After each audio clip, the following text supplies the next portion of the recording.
दत बीबी है। खावंद मेरे फोत हो गया, 1 साल हो गया, नशा करते थे।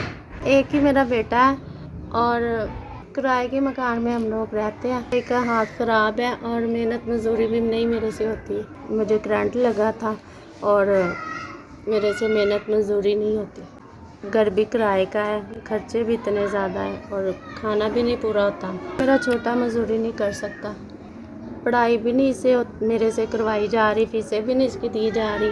नशा लग गया मेरे मियाँ को, खा गया तो फिर उसके बाद वो फैक्ट्री पहले जाते थे, फिर उसको नशा लग गया। फिर अब मेरा बेटा मेरे पास है। मैं अपने हालातों की वजह से, घर के हालातों की वजह से परेशान हूँ।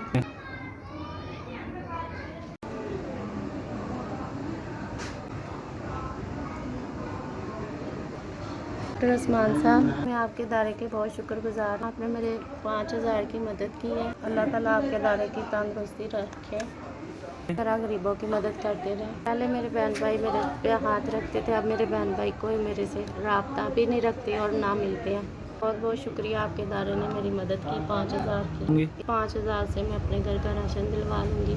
मैं आपको बहुत दुआएं देती हूँ। अल्लाह ताला आपके इदारे की खैर रखे, इसी तरह गरीबों की मदद करते रहें। आपके इदारे का भेजा हुआ 5000 मुझे मिला। आपका बहुत बहुत शुक्रिया। आपके इदारे को सलामत रखें। आप इसी तरह गरीबों की मदद करते रहें।